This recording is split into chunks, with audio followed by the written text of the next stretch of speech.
رب اشرح لي صدري ويسر لي أمري واحلل عقدة من لساني يفقهوا قولي ما شاء الله لا حول ولا قوة إلا بالله العلي العظيم.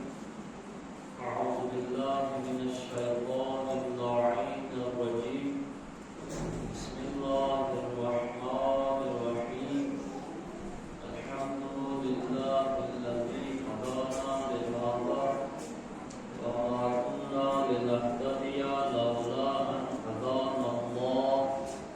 لقد جاءت رسل ربنا بالحق والصلاة والسلام على سيد الأنبياء والمرسلين سيدنا وشفيع ذنوبنا وطبيب نفوسنا وحبيب قلوبنا مولانا ومقتدانا أبي القاسم محمد اللهم صل على محمد وآل محمد وعلى آله الطيبين الطاهرين المعصومين المظلومين الذين أذهب الله عنهم الرجس وطهرهم تطهيرا. اللهم صل على محمد وآل محمد ولعنة الله على أعدائهم أجمعين من ليلتنا هذه إلى صباح يوم الدين. أما بعد فقد قال الله سبحانه وتعالى في القرآن المجيد والفرقان الحميد وسورة الحق وهو أصدق القائلين. بسم الله الرحمن الرحيم. قل يا أهل الكتاب تعالوا إلى كلمة سواء بيننا وبينكم ألا نعبد إلا الله ولا نشرك به شيئا ولا يتخذ بعضنا بعضا أربابا من دون الله. صدق الله العلي العظيم. صلاة محمد وآله. اللهم صل على محمد وآل محمد سورہ مبارکہ آل عمران کی آیا کریمہ کے خیال میں مسلسل حضرات کی خدمت میں اپنے معروضات پیش کر رہا.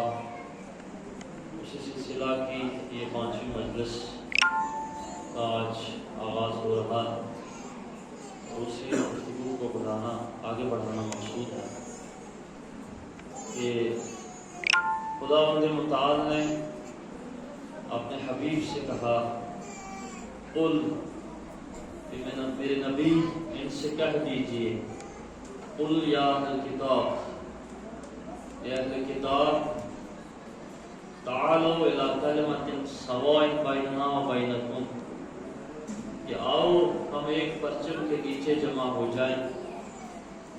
آؤ ہم ایک کلمے کے نیچے جمع ہو جائیں. آؤ ہم ایک منصفانہ بات کریں.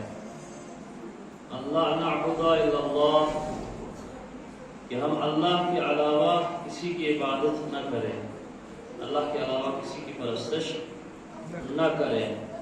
اللہ نعبد الا اللہ ولا نشرک به شیئا اور کسی کو اللہ کا شریک نہ ٹھہرائیں.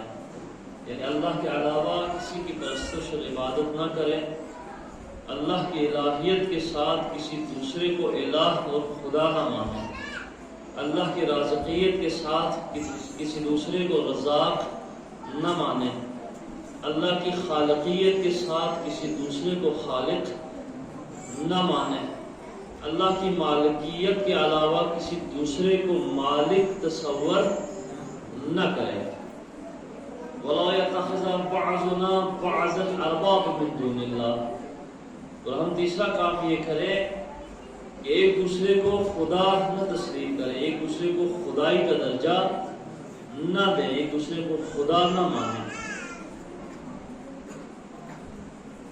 قرآن مجید کی آیت عالم انسانیت کو اسلامی مشترکات اور وحدت کی طرف لے جا رہی ہے، وحدت کا سبق دے رہی ہے۔ کہ انسان چاہے وہ کسی بھی مذہب و فرقے سے تعلق رکھتا ہو، کسی بھی رنگ و نسل سے تعلق رکھتا ہو، وہ عربی ہو یا عجمی ہو، وہ مرد ہو یا عورت ہو، وہ سیاہ ہو یا سفید ہو، وہ پڑھا لکھا ہو یا ان پڑھ ہو، وہ کوئی بھی ہو، سب کو اسلام نے ایک پرچم کے نیچے آنے کی سفارش کی۔ وہ جو ہے ایک پرچم، وہ پرچم توحید ہے، وہ وحدت کا پرچم ہے، وہ اتحاد کا پرچم ہے، وہ متحد ہونے کا پرچم ہے، اور وہ اتفاق کی رائے کا پرچم ہے کہ آؤ ہم اللہ کی عبادت کریں، اس کے علاوہ کسی کو اپنا معبود اور خدا نہ سمجھیں۔ یعنی یہاں بات مشترکات سے شروع ہوئی کہ جو اسلامی مشترکات ہیں، سب سے پہلے آپ مشترکات کے اوپر عمل کریں۔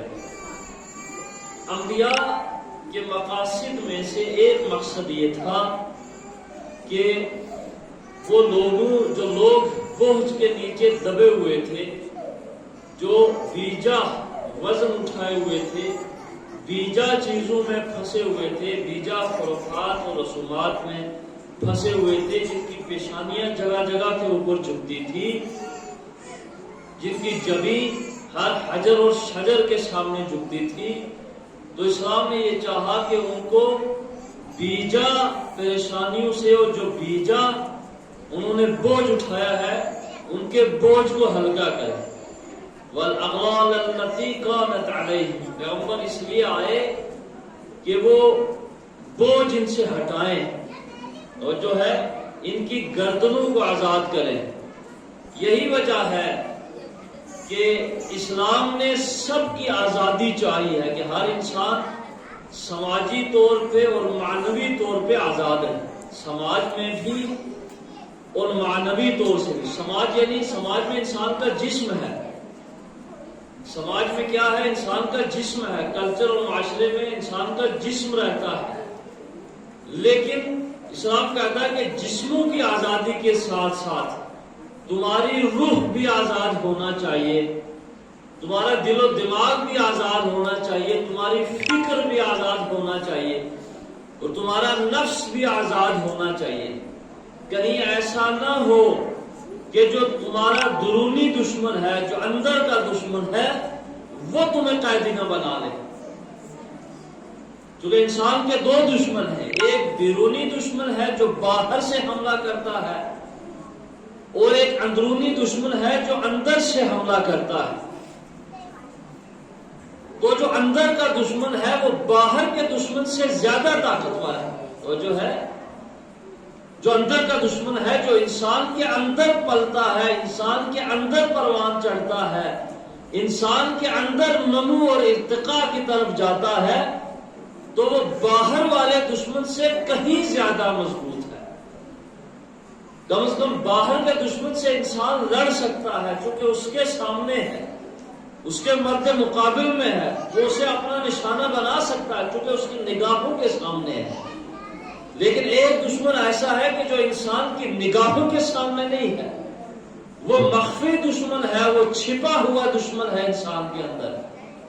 تو اسلام نے چاہا کہ جہاں تم باہر والے دشمنوں سے تمہیں مقابلہ کرنا ہے، اپنے آپ کو آزاد رکھنا ہے، اپنے راستے کو صاف رکھنا ہے، ارتقاء اور کمال کی طرف تمہیں جانا ہے، تمہیں جو ہے وہ اپنے دشمنوں سے ڈٹ کے مقابلہ کرنا ہے، تمہیں گردن کو جھکانا نہیں ہے، اپنے عزت اور وقار کو باقی رکھنا ہے، اپنے کمال کو باقی رکھنا ہے، اپنے عزت اور حمیت کا مظاہرہ کرنا ہے، عزت اور حمیت کو باقی رکھنا ہے۔ وہیں پہ اسلام یہ بھی سفارش کرتا ہے کہ جو تمہارا اندر کا دشمن ہے اس سے بھی تمہیں مقابلہ کرنا ہے، کیونکہ وہ تمہاری نگاہوں کے سامنے نہیں ہے، تم اسے دیکھ نہیں سکتے ہو، وہ تمہارے روبرو نہیں آتا ہے، لیکن وہ اندر سے وار کرتا رہتا ہے، وہ اندر سے وار کرتا ہے۔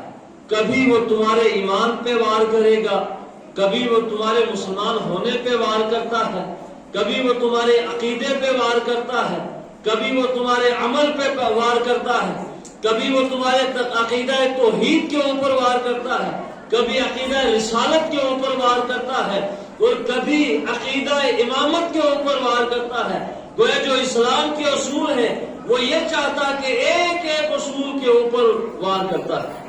لہذا خبردار کہا اس سے ہوشیار رہیں، کہیں وہ تمہارا اندر کا دشمن تمہارے ایمان کو ختم نہ کر دے. یہی وجہ ہے پیغمبر اسلام صلی اللہ علیہ وآلہ وسلم جب آپ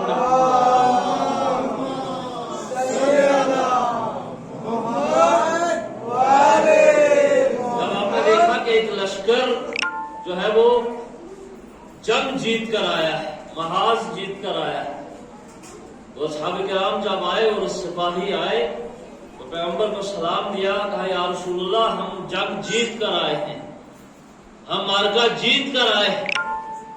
تو پیغمبر نے فرمایا مرحبا مرحبا، تم نے اچھا کیا تم جنگ جیت کر آئے ہو، لیکن یاد رکھو کہ جو جنگ تم جیت کر آئے ہو یہ تم میدان کارزار میں یہ جنگ جیتی ہے، کیونکہ دشمن تمہاری نگاہوں کے سامنے تھا، دشمن تمہارے سامنے تھا، تم نے وار کیا جنگ جیت لی. کہا یہ جہاد اصغر تھا، جہاد اصغر. علیکم بالجہاد الاکبر، میرے ساتھیوں اب تمہیں جہاد اکبر کرنا ہے. تو کہتے ہیں یا رسول اللہ مل جہاد الاکبر، یا رسول اللہ اس سے بڑا جہاد کیا ہے جو ہم لڑ کر آئے ہیں، ہم لہو لہان ہو کر آئے ہیں، ہم کشت و کشتار میں تھے، ہم جنگ میں تھے، میدان کارزار میں تھے، ہم میں سے شہید بھی ہوئے، ہم نے مارا بھی ہے، ہم جنگ جیت کر آئے ہیں.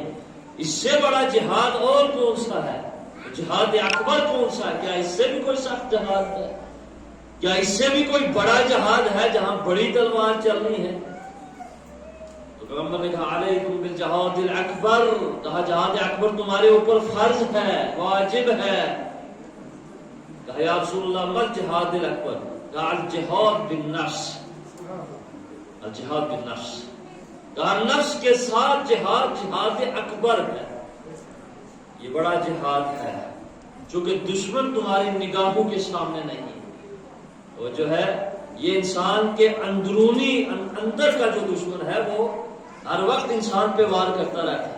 لہذا امیر المومنین نے کہا کہ تم جو اندر کا دشمن ہے اس سے باخبر رہو، وہ تمہیں اقتدار کی طرف دعوت کرتا ہے، وہ تمہیں دولت کی طرف دعوت کرتا ہے، وہ تمہیں بدکاری کی طرف دعوت کرتا ہے، وہ تمہیں معصیت کی طرف دعوت کرتا ہے، تو جو ہے وہ تمہیں نافرمانی کی طرف دعوت کرتا ہے، وہ تمہیں بے ایمانی کی طرف دعوت کرتا ہے، وہ تمہیں دنیا کی طرف دعوت کرتا ہے. لہذا کہا اس سے خبردار رہنا. یہی وجہ ہے کہ امیر المومنین عالم انسانیت کے لیے نمونہ عمل ہے، اور ائمہ اطہار عالم انسانیت کے لیے نمونہ عمل ہے.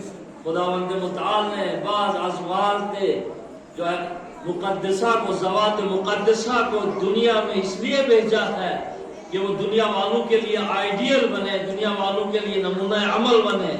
لَقَدْ كَانَ لَكُمْ فِي رَسُولِ اللَّهِ أُسْوَةٌ حَسَنَةٌ، لوگو رسول اللہ تمہارے لیے اسوہ حسنہ ہے، رسول اللہ کا کردار تمہارے لیے نمونہ عمل ہے، رسول اللہ کے افعال تمہارے لیے نمونہ عمل ہے، رسول اللہ کی گفتار تمہارے لیے نمونہ عمل ہے، رسول اللہ کا اٹھنا بیٹھنا تمہارے لیے نمونہ عمل ہے، رسول اللہ کی پوری زندگی سر تپا جاگنے سے لے کر سونے تک، گھر سے لے کر میدان تک، تو جو ہے پوری زندگی تمہارے لیے نمونہ عمل ہے. قال لكم في رسول الله اسوة حسنة، اس لیے کہ اطیعوا اللہ واطیعوا الرسول، کہ اللہ کی اطاعت کرو، رسول کی اطاعت کرو. وَأُولِي الْأَمْرِ مِنْكُمْ، اور جو تم میں سے صاحبان امر ہیں ان کی اطاعت کرو. اطاعت کرنے کا مقصد یہ ہے کہ ان کی تعصی کرو، وہ تمہارے لیے نمونہ عمل ہے، وہ آئیڈیل ہے تمہارے لیے، وہ آگے آگے چلے تم ان کے ساتھ پیچھے پیچھے چلو. یہی وجہ وَلَا تَقَدِّمُوا بَيْنَ يَدَيِ اللَّهِ وَرَسُولِهِ، سورہ حجرات کیا ہے؟ کہا خدا اور رسول سے آگے نہ بڑھ جانا. تو جہاں آگے بڑھنے کے لیے منع کیا ہے وہاں دائیں بائیں جانے کے لیے بھی منع کیا ہے. کہیں تم دائیں بائیں نہ نکل جاؤ، کہیں تم آگے پیچھے نہ نکل جاؤ. جو تمہارے لیے معیار رکھا ہے جو ایک مینار ہے، ایک معیار ہے، تم اس کے ساتھ وابستہ رہنا۔ وہ کیا معیار ہے؟ وہ کون سا معیار ہے کہ جس کے لیے عالم انسانیت کو وابستہ رہنا؟ توجہ ہے، غدیر خم کا میدان ہے۔ وہ غدیر خم کا میدان ہے، وہ منبر ہے کہ پیغمبر نے خود جس کو سجایا ہے، وہ منبر پیغمبر نے خود سجایا ہے، اور اس منبر پہ جا کے صاحب منبر کو بلند کیا ہے کہ من کنت مولا ہوں فہذا علی المولا، کہ جس کا میں مولا ہوں اس کے علی مولا ہے، یعنی جس کا میں آئیڈیل ہوں اس کے علی آئیڈیل ہے، جس کے لیے میں نمونہ عمل ہوں اس کے لیے علی نمونہ عمل۔ تو جو ہے خود پیچھے چھپ گئے اور علی کو سامنے رکھا کہ اب اس کے بعد یہ اہل بیت نبی تمہارے لیے نمونہ عمل ہے۔ اور ایسا بھی نہیں ہوا، یہ تو ظاہری اقرار لیا، اس کے بعد جو ہے وہ عملی اقرار بھی لیا، ایک ایک کا ہاتھ علی کے ہاتھ میں دیا۔ یہ بڑی عجیب بات ہے۔ پیغمبر چونکہ رعوف ہوتا ہے، پیغمبر رحیم ہوتا ہے، پیغمبر نہیں چاہتا، نبی نہیں چاہتا کہ اس کا کوئی بندہ، اس کا کوئی امتی گمراہ ہو جائے، کوئی دائیں بائیں یا آگے پیچھے نکل جائے۔ پیغمبر چاہتا ہے کہ اس کو عین جگہ کے اوپر رکھا جائے، عین جو معیار اس کے لیے بنایا وہ وہیں پہ کھڑا رہے، وہ اسی راستے کے اوپر کھڑا رہے۔ لہذا ایک ایک آدمی کا ہاتھ علی کے ہاتھ میں دیا ہے۔ بیعت ایک ایک نے بیعت کی، یعنی علی کے ہاتھ میں اپنا ہاتھ دیا۔ کیوں؟ یہ امت کو تحفظ دے رہے ہیں نبی۔ یہ یہاں کوئی یہ نہیں کہ علی یہاں کوئی ووٹ، یہاں ووٹنگ ہو رہی ہے، کوئی الیکشن ہو رہے ہیں کہ کتنے لوگ ووٹ دے رہے، کتنے ووٹ نہیں دے رہے، کون بیعت کر رہا ہے، کون بیعت نہیں کر رہا۔ یہ نہیں، بلکہ پیغمبر یہ چاہ رہے کہ امت کا ہاتھ علی کے ہاتھ میں دے رہے ہیں، امت کو تحفظ دے رہے ہیں کہ اگر تم علی کے ساتھ وابستہ رہو گے تمہارا ایمان بھی باقی رہے گا، تمہارا عمل بھی باقی رہے گا، تمہاری دنیا بھی سدھر جائے گی، تمہاری آخرت بھی سدھر جائے گی۔ صلوات علی محمد والے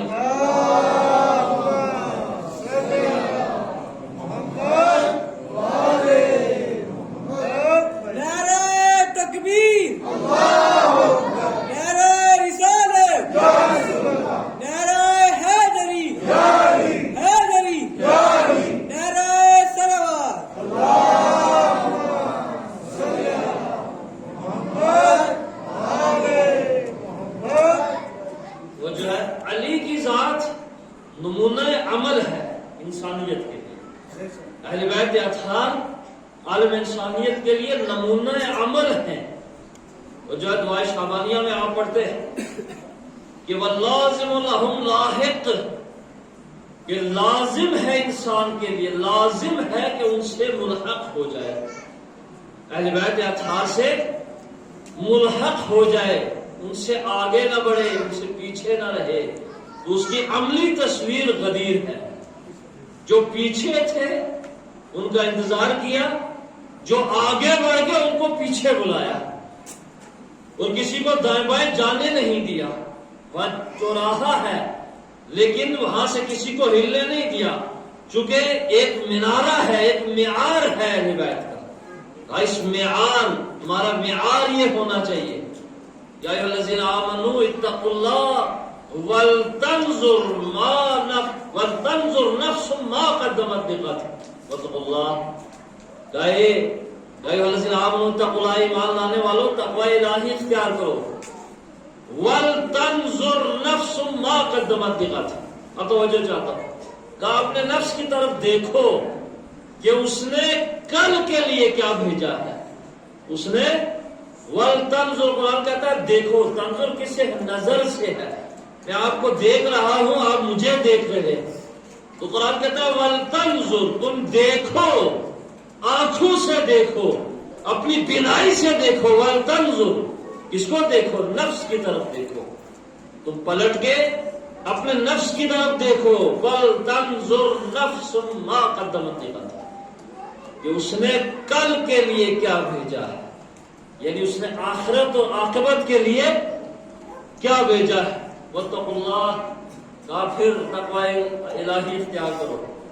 اللہ تمہارے اعمال کو دیکھ رہا ہے کہ تم کر کیا رہے ہو، والتنظر کی تشریح، والتنظر کہا دیکھو، خدایا کیا دیکھیں، ہم کیا جانتے ہیں، ہم کیا دیکھیں، ہمیں کیا معلوم ہے کہ ہمارے اعمال ٹیڑھے ہیں یا سیدھے ہیں، ہم اپنے اعمال کو درست انجام دیتے ہیں یا نادرست انجام دیتے ہیں۔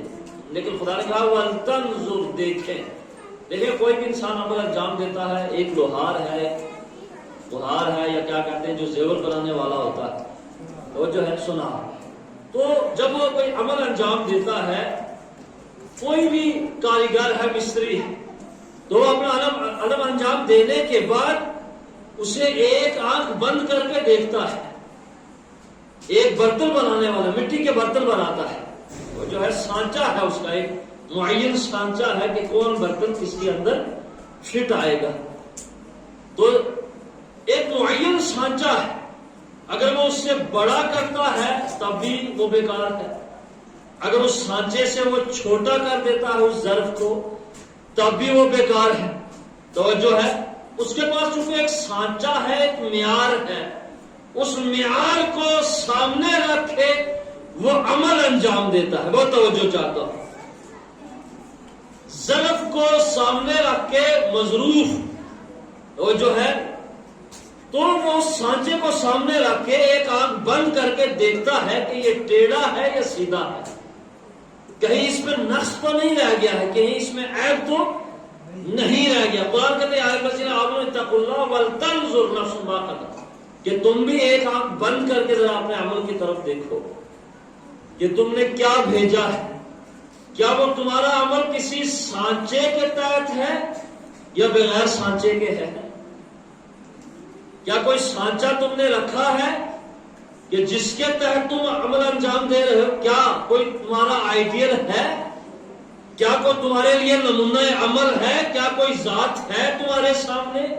کہ جس کو تم دیکھ کے عمل انجام دے رہے ہو، کیا کوئی آئیڈیل و نمونہ ہے کہ جس کو تم دیکھ کے وہ عمل انجام دے رہے ہو؟ اگر ہے تو خوب واضح، لیکن اگر انسان آنکھ بند کر کے عمل کو انجام دے رہا، کوئی آئیڈیل اس کے سامنے ہے ہی نہیں، تو جو ہے کوئی امام اس کے سامنے ہے ہی نہیں، تو پھر وہ کس کی اقتدا میں عمل انجام دے رہا؟ کل میں نے پڑھا تھا وَلِكُلِّ مَأْمُومٍ إِمَامًا يَسْتَزِي بِنُورِ عِلْمِهِ۔ امیر المومنین نے کہا حنیف انصاری کو کہا، حنیف انصاری یاد رکھو ہر معموم کے لیے ایک امام ہوتا ہے، ہر معموم کے لیے یستزی بنور علمہ، جو اس کے علم کے نور سے کسب ضیاء کرتا ہے، اس کے علم کے نور سے، اس کے علم کے نور سے اس کی زندگی کو دیکھ کے کسب ضیاء کرتا ہے، اس کے پیچھے چلتا ہے، وہ جو ہے اس کے ساتھ ساتھ چلتا ہے، اس سے نور کسب کرتا ہے، اس سے وہ اپنے اعمال کو نورانی بناتا ہے، اپنی دنیا اور آخرت کو نورانی بناتا ہے۔ صلوات پڑھیں محمد و آل محمد۔ اللہم صلی علی محمد آل محمد۔ تو تزکیہ نفس کل شاید آج کیا ہے کہ 11 قسمیں کھانے کے بعد خدا نے تزکیہ نفس کا تذکرہ قد افلح من زکاہا، کہا وہ فلاح پا گیا، وہ کامیاب ہو گیا جس نے اپنے نفس کو پاک کر لیا، جس نے اپنے نفس کو پاک کر لیا۔ انبیاء کے اہداف میں سے ایک ہدف انسانوں کے نفس کو پاک کرنا ہے۔ وَالَّذِي بَعَثَ فِي الْأُمِّيِّينَ رَسُولًا مِّنْهُمْ يَتْلُو عَلَيْهِمْ آیَاتِهِ، کہا وہ اللہ وہ ہے، وہ خدا وہ ہے، یا خدا بڑا تو ہے ہی، خدا کی بڑائی تو ہے ہی، لیکن وہ انسانوں کے سامنے اپنی بڑائی کو اور بیان کرتا ہے۔ کہا تم کیا سمجھتے ہو خدا کیا ہے، تمہیں کیا معلوم ہے خدا کیا ہے؟ کہا خدا وہ ہے، والذی، اللہ وہ ہے، والذی بعث فی الامین رسول منہ، کہ جس نے امیین میں سے، ان پڑھ لوگوں میں سے ایک رسول کو مبعوث کیا۔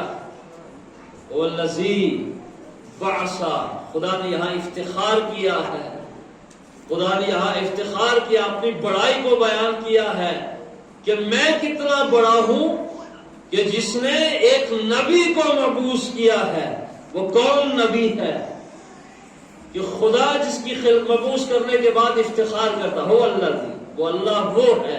تم کیا سمجھتے ہو کہ وہ اللہ وہ ہے جس نے ان پڑھ لوگوں میں ایک رسول کو مبعوث کیا. وہ الذی بعث فی الامین رسولا منہم، اور جو ہے ان پڑھ لوگوں میں ایک رسول کو مبعوث کیا. وہ رسول اس کی خصوصیت کیا ہے کہ ان پڑھ لوگوں میں آیا ہے، خود ان پڑھ نہیں ہے. وہ ان پڑھ لوگوں میں اسے بھیجا گیا ہے، لیکن وہ خود ان پڑھ نہیں ہے، وہ خود پڑھا لکھا ہے. اور وہ یہاں پڑھا لکھا نہیں ہے. بعثہ کے معنی یہی ہے کہ اس کو بھیجا گیا ہے، اس کو ارسال کیا ہے. مرسل ہے، وہ رسول مرسل ہے، اسے بھیجا گیا ہے. تو جو ہے اسے اللہ نے وہاں سے پڑھا لکھا کر بھیجا ہے. وہ دنیا کے مکتب میں نہیں پڑھا ہے، وہ دنیا کے کسی اسکول میں نہیں پڑھا ہے، وہ اللہ کے مکتب سے پڑھ کر آیا ہے. یہی اعجاز ہے نبی کا، یہی ہمارے نبی کا اعجاز ہے کہ وہ دنیا میں آ کر نہیں پڑھے ہیں. وہ کیوں پڑھتے؟ اگر ہمارے جیسے ہوتے تو پڑھتے ہیں. پڑھے گا وہ جو ہمارے جیسا ہے، وہ تو بہت بلند ہے، ان کی ذات تو بہت اعلیٰ ہے، تو وہ یہاں آ کر کیوں پڑھیں گے؟ وہی جیسے ہم ہیں ویسے ہمارے استاد ہیں. جیسے انسان کی صرف ہوتی ہے ویسے اس کی صلاحیت ہوتی ہے. ہم شاگرد ہیں، آپ استاد ہیں، میں استاد ہوں، آپ شاگرد ہیں. چونکہ ہمارا مکتب ایک ہے، ہماری فکر ایک ہے، ہمارا لب و لہجہ ایک ہے، ہمارے علم ایک ہے. ہم دنیا میں آ کر ایک دوسرے سے تعلیم حاصل کرتے ہیں، لیکن وہ نبی ہے، وہ ہمیں پڑھانے کے لیے آیا ہے، وہ ہمیں سکھانے کے لیے آیا ہے، وہ ہمارے تزکیہ نفس کے لیے آیا ہے. تو اگر وہ دنیا میں پڑھتا تو دنیا کا کیا تزکیہ نفس کرتا؟ وہ اللہ کے ہاتھ سے پڑھ کے آیا ہے تاکہ دنیا کا تزکیہ. صلوات پر محمد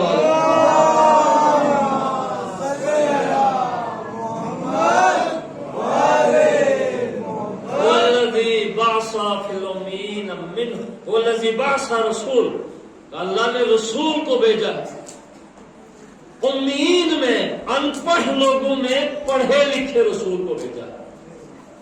والذی بعث فی الامین رسول منہم، وہ انہی میں سے ہے لیکن ان جیسا نہیں ہے. وہ توجہ چاہتا ہوں، وہ انہی میں سے ہے لیکن ان جیسا نہیں ہے.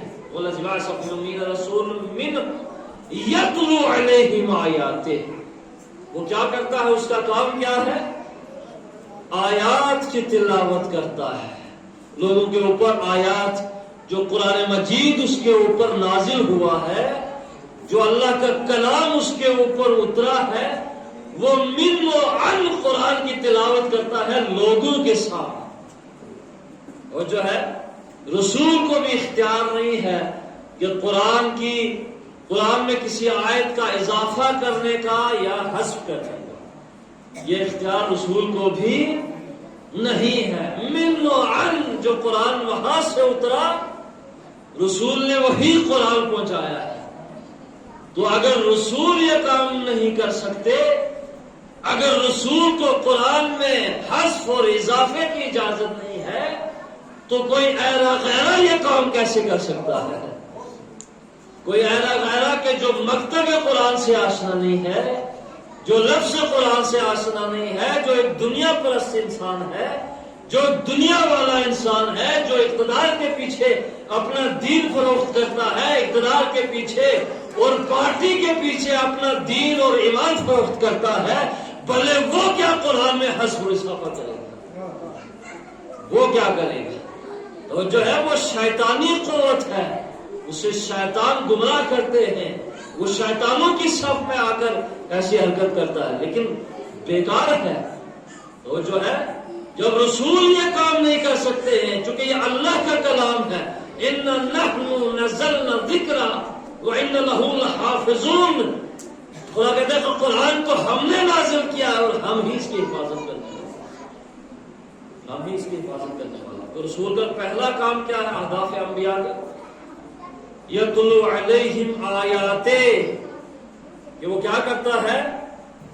لوگوں پر آیات کی تلاوت کرتا ہے. عجیب و غریب بات آ رہی ہے. لوگوں پر، ہمارے اور آپ جیسے لوگوں پر آیات کی تلاوت کرتا ہے. کیوں؟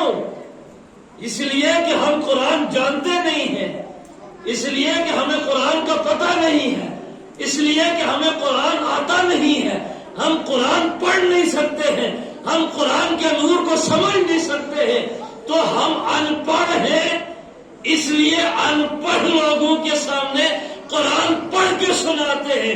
لیکن اللہ اکبر ایک ایسا بھی ہے کہ جس کے سامنے قرآن پڑھا نہیں، جب وہ پیدا ہوا تو پیغمبر خود چل کے اس کے پاس گئے ہیں، اس کو گود میں اٹھایا ہے، تو اس کے سامنے قرآن پڑھا نہیں ہے، بلکہ اس نے کہا کہ یا رسول اللہ بتائیے قرآن کی کون سی سورت پڑھ کے سنیں. کیا سن رہے ہیں آپ؟ یا رسول اللہ کون سی سورہ پڑھو، کون سا سورہ پڑھو، کون سی آیت پڑھو؟ تو جو ہے یعنی ہمارے اور آپ کے سامنے رسول تلاوت کرتے ہیں، چونکہ ہم جانتے نہیں، ہمیں پتہ نہیں ہے.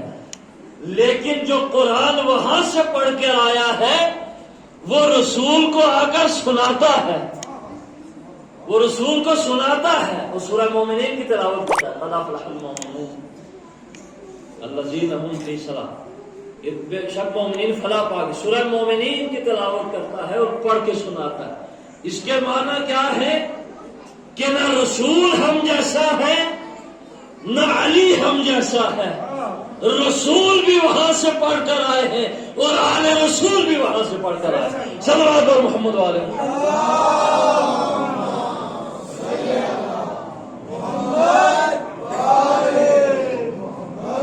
یہ دنیا کے مکاتب ہمارے لیے ہے، یہ دنیا کے اسکول ہمارے لیے ہے.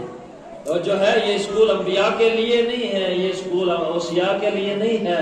ان کا مکتب وحی ہے، ان کا مکتب الہام ہے، ان کا مکتب قرآن ہے.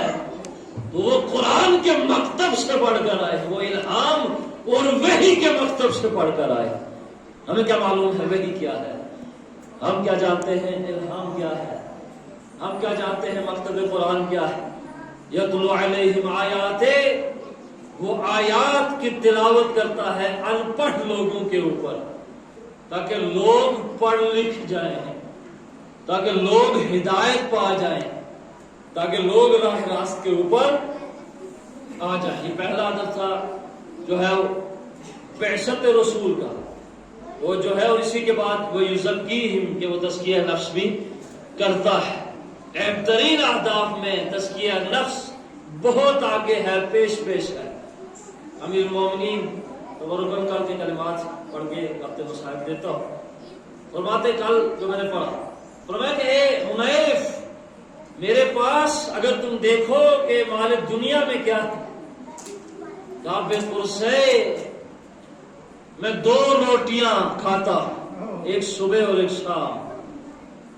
وَمِن لِبَاسِكُمْ بِالتَّمَرَيْنِ، اور اگر لباس کی بات کرتے ہو تو میرے پاس 2 پھٹے پرانے لباس ہیں.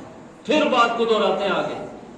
کہا حنیف میں نے تمہاری دنیا سے کیا لیا ہے؟ میں نے کچھ نہیں لیا.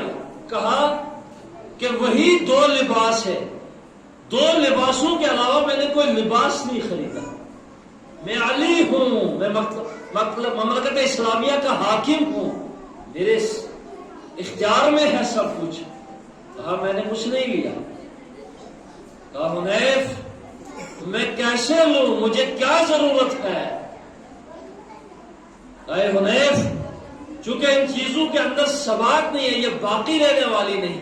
اور پھر فرماتے ہیں عقل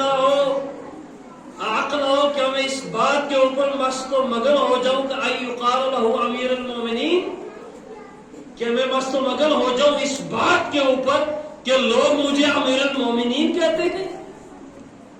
کیا لوگوں کا امیر المومنین کہنا میرے لیے کافی ہے؟ بھائی ہم مومن بننے کے لیے کوشش کرتے ہیں کہ انسان مومن ہو جائے، وہ جو ہے تو مومن اگر کوئی اس کو مومن کہتا ہے تو وہ بھی اپنے اندر بہت زیادہ وہ کہتا ہے کہ میں مومن ہوں. تو جو ہے بسا اوقات مست و مگن ہو جاتا ہے چونکہ میں مومن ہوں، سب مجھے مومن کہہ رہے ہیں. لیکن علی کہتے ہیں کہ کیا میں اس بات کو سن کے مست و مگن ہو جاؤں کہ لوگ مجھے امیر المومنین کہتے ہیں، مومنوں کا امیر کہتے ہیں، کیا یہ بات میرے لیے کافی ہے؟ فرماتے نہیں، یہ بات میرے لیے کافی نہیں ہے. کہا میں مومنوں کا امیر ہے چہ بسا کہ یمامہ اور شام میں کچھ افراد ایسے بھی ہوں کہ جو میری مملکت کے احاطے میں ہوں، میرے ماتحت ہوں، لیکن بسا اوقات ہو سکتا ہے کہ رات کو کوئی بھوکے پیٹ سوتا ہو. اگر کوئی میری مملکت پہ رہ کے رات کے سناٹے میں کوئی بھوکے پیٹ سو جائے اور پھر لوگ مجھے امیر المومنین کے کہا، یہ مجھے زیب نہیں دیتا. میری مملکت میں کوئی بھوکا نہیں رہ سکتا. علی بھوکے رہ جاتے ہیں، علی پرانا لباس پہن لیتے ہیں، علی جھونپڑی میں رہتے ہیں، علی چٹائی پہ بیٹھ جاتے ہیں. تو جو ہے علی گھر میں کچھ جمع نہیں کرتے، لیکن مملکت کا خیال ہے، مملکت اسلامیہ کا خیال ہے، نادانوں کا خیال ہے، مفلسوں کا خیال ہے، غریبوں کا خیال ہے کہ کوئی بھوکے پیٹ نہ سو جائے. بس عزیزو، یہ امیر المومنین کا تقوی ہے، یہ امیر المومنین کا تزکیہ نفس ہے کہ جو ہمارے لیے آئیڈیل ہے، جو ہمارے لیے نمونہ عمل ہے. انسان اس لیے پیدا ہوا ہے کہ وہ دوسروں کے کام آئے. حیوان خود اپنا پیٹ بھرتا ہے، حیوان کو دوسرے کی فکر نہیں ہوتی ہے. وہ دوسرے سے بسا اوقات چھین بھی لیتا ہے، وہ دوسرے سے لڑ بھی رہتا ہے، وہ دوسرے کے حقوق پہ ڈاکہ بھی ڈال لیتا ہے. اسے نہیں پتا کہ یہ گھاس میرا ہے، میرے مالک کا ہے یا کسی دوسرے کا، کیونکہ اس کا مقصد پیٹ بھرنا رہتا ہے، پیٹ بھرنا. تو جہاں سے چارہ ملے وہاں سے کھا لیتا ہے وہ جو ہے. لیکن انسان حیوان نہیں ہے، انسان ہے. انسان کو اشرف المخلوقات بنا کر پیدا کیا ہے. تو جو مشتبہ چیزیں ہیں اس کے لیے کہا چھوڑ دو جب تمہیں یقین نہ ہو. لہذا دوسروں کا خیال رکھنے کے لیے پیدا کیا کہ اپنا خیال بھی رکھیں، ساتھ ساتھ دوسروں کا خیال بھی رکھیں. یہی وجہ تھی کربلا کے اندر امام حسین علیہ السلام نے جب دیکھا کہ نرغہ اعداء میں گھر گئے، لیکن معلوم ہے کہ میرا ایک حبیب ہے جو میرا بہت خیال رکھتا تھا، میرا ایک بچپن کا ساتھی ہے، جب میں چلتا تھا تو میرے پائے خاک پا کا سرما بنا کے آنکھوں میں لگاتا تھا. عزیزو، 5ویں شب آ گئی محرم کی. اصحاب حسینی کے مصائب، بعد سے اہل بیت کے مصائب شروع ہو گیا، انہوں محمد کے، اس کے بعد جناب قاسم کے، جناب عباس کے، اہل بیت کا سلسلہ جاری ہو.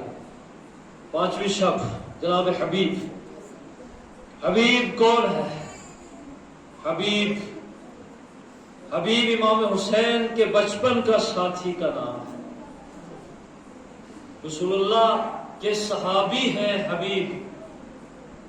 روایت کہتی ہے کہ ایک مرتبہ رسول اللہ جا رہے ہیں اور ایک مقام پہ دیکھا کہ کچھ بچے کھیل رہے ہیں، لیکن وہیں پہ دیکھا کہ امام حسین علیہ السلام بھی ان بچوں کے ساتھ ہیں.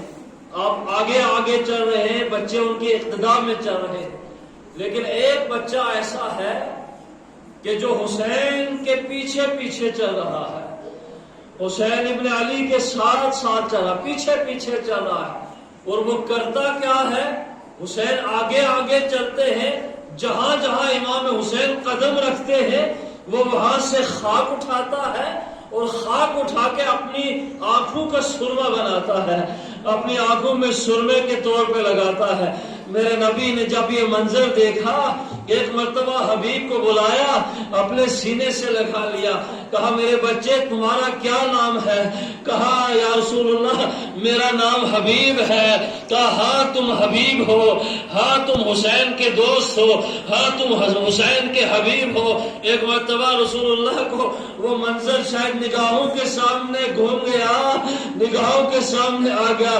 کہا شاباش میرے بچے حبیب، ارے تم حسین کا ساتھ نہ چھوڑنا، جب کہیں تمہیں حسین بلائے تو تم آ جانا۔ عزیز و شاید یہی بات تھی کہ حسین کو رسول اللہ کا وہ جملہ یاد آیا ہوگا، یا حسین کو چونکہ ساتھیوں کی ضرورت تھی۔ انسان جب اکیلا ہو جاتا ہے، جب بن میں دشمنوں کے نرغہ میں گر جاتا ہے، پھر اسے ایک ایک ساتھی کی یاد آتی ہے، ایک ایک ساتھی کی اسے یاد تڑپاتی ہے۔ وہ یہ چاہتا ہے کہ کوئی ساتھی آ جائے جو میری مدد کرے۔ ارے مجھے نہیں معلوم خیام حسینی میں بیٹھے ہوئے اپنے خیمے میں ہیں، جناب زینب کے خیمے میں بیٹھے ہوئے ہیں، ارے بہن اور بھائی کے درمیان باتیں ہو رہی ہیں۔ ایک مرتبہ جناب زینب کہتی ہے اے بھیا حسین آپ کے یارو اصحاب آ گئے، بس اتنے ہی لوگ ہیں، آپ نے کسی کو بلایا ہے؟ حسین کہتے ہیں زینب ارے یہ مدینہ تو نہیں ہے، میں کس کو بلاؤں، یہ کربلا ہے، اب یہی لوگ ہیں جو ہمارے ساتھ ہیں، یہی اصحاب ہیں جو ہمارے ساتھ ہیں۔ زینب کہتی ہے اے بھیا ارے جب ہم مدینے میں رہتے تھے یا جب ہم کوفہ میں رہا کرتے تھے، ہمارے بابا کی حکومت تھی، ارے کچھ بچے آپ سے کھیلنے کے لیے آتے تھے، وہیں پہ ایک بچہ تھا جس کا نام حبیب تھا، وہ آپ سے بہت پیار کرتا تھا، وہ آپ سے بہت محبت کرتا تھا، آپ کے خاک پا کا سرما بنا کے اپنی آنکھوں میں لگاتا تھا۔ کہا میرے بھیا حسین وہ بھی تو کوفے کا رہنے والا ہے، آپ اسے کیوں نہیں بلا لیتے ہو؟ بولا کہتے ہیں زینب اے میری بہن تم نے اچھا مجھے یاد دلایا، ہاں میرے بچپن کا دوست حبیب کوفے میں رہتا ہے، ہاں اس نے مجھے خط بھی لکھا تھا، تو آؤ میں اسے بلاتا ہوں، میں خط لکھتا ہوں۔ ایک مرتبہ شہزادی زینب نے امام حسین کو قلم اور دوات لا کر دی، ایک کاغذ لا کر دیا، کہا بھیا تم اپنے حبیب کو خط لکھو۔ حسین خط لکھنے کے لیے بیٹھے ہیں، عجیب جملہ لکھا ہے، بسم اللہ کے بعد لکھتے ہیں من حسین الغریب الی رجل الفقیر، ارے حسین غریب کی طرف سے ایک فقیر آدمی کی طرف۔ اجرکم اللہ، خدا آپ کو کسی غم میں نہ رلائے، ہائے حبیب کا غم۔ حسین لکھتے ہیں کربلا میں آ کر لکھتے ہیں من حسین الغریب، حسین مدینے میں غریب نہیں تھے، حسین مکہ میں غریب نہیں تھے، ارے حسین مکہ اور مدینہ کے والی و وارث ہے، لیکن اللہ نے کربلا کے مصائب حسین نے اپنے آپ کو غریب بن حسین الغریب الی رجل الفقیر، ایک فقیر اور مجتہد انسان کی طرف۔ حبیب جو کہ قاری قرآن تھا، حبیب حافظ قرآن تھا، حبیب فقاہت کے درجے کے اوپر فائز تھا حسین کے نظر میں۔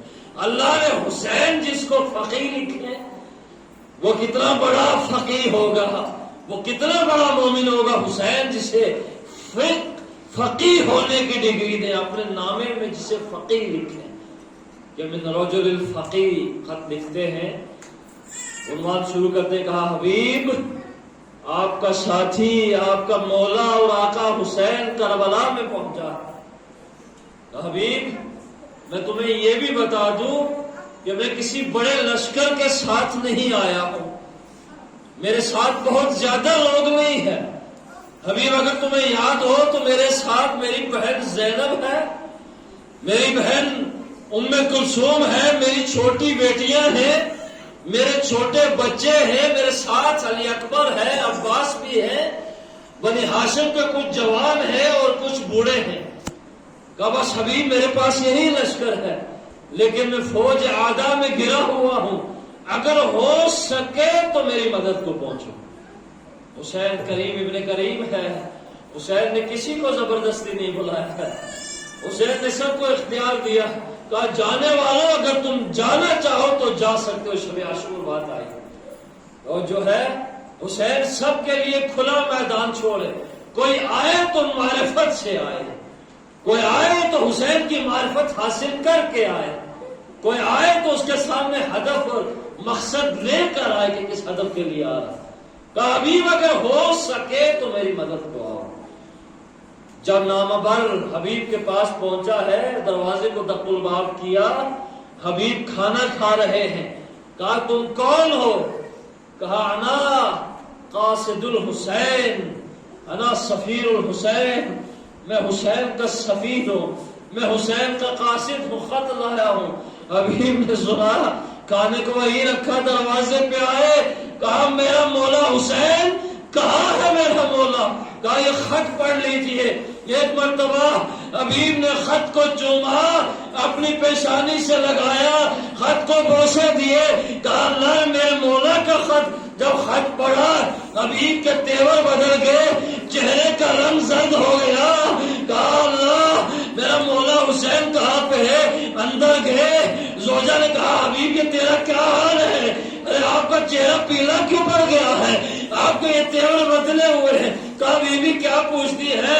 میرا حسین کربلا میں گھرا ہوا ہے، مولا نے مجھے پکارا ہے۔ کہا تیرے مولا نے تجھے پکارا ہے؟ کہا مدد کے لیے پکارا ہے۔ کہا کون کون آیا ہے؟ کہا مولا کے ساتھ بیویاں ہیں، زینب ہے، ام کلثوم ہے، سکینہ رقیہ ہے، علی اکبر اور علی اصغر ہے، عباس و قاسم ہے، بنی ہاشم کا کچھ جوان اور بوڑھے ہیں۔ کہا حبیب تو سوچتے کیا ہو؟ حبیب کیوں کھڑے ہو؟ ارے کیوں نہیں جا رہے ہو؟ حبیب نے ایک مرتبہ گھوڑے پہ سوار ہوئے، گھوڑے کو ایڑ دی، میدان کربلا میں پہنچے۔ دور سے کوئی سوار آ رہا ہے، عباس آگے بڑھے، عباس کہتے مولا کوئی آ رہا ہے۔ حسین کہتے عباس تو نے پہچانا نہیں؟ یہ میرا حبیب آ رہا ہے، یہ میرا دوست آ رہا ہے۔ ارے استقبال کے لیے آگے بڑھو، احترام کے لیے آگے بڑھو۔ علی اکبر اور عباس آگے بڑھے، حبیب گھوڑے سے اترے، ارے حسین سے جا ملے۔ کہا اے مولا ارے آپ یہاں کیسے؟ کہا حبیب ارے مجھے کوفے والوں نے بلایا تھا، میں کربلا کے میدان میں گرا ہوا ہوں۔ کہا مولا کوئی بات نہیں ہے۔ 75 سال عمر ہے حبیب کی، 75 سال کا بوڑھا حبیب۔ کہا مولا تو کیا ہوا؟ ارے میں حاضر ہوں، میری جان حاضر ہے، میں دشمنوں سے لڑوں گا جب تک کہ میرے ٹکڑے ٹکڑے نہ ہو جائے۔ مولا میں آپ پہ جان نثاری کے لیے آیا ہوں۔ حسین کہتے اے حبیب تو اس وقت آیا ہے، میرے دوست تو اس وقت آیا ہے جب خیموں میں کچھ نہیں رہا، جب پانی نہیں ہے۔ ارے جب یہ خبر زینب تک پہنچی کہ حسین کے بچپن کا دوست حبیب آیا ہے، زینب نے فضہ سے کہا فضہ جاؤ حبیب کو میرا سلام کہو اور کہو حبیب مبارک ہو، حبیب تمہیں مبارک ہو، تم آئے، تم میرے بھیا کی مدد و نصرت کے لیے پہنچے۔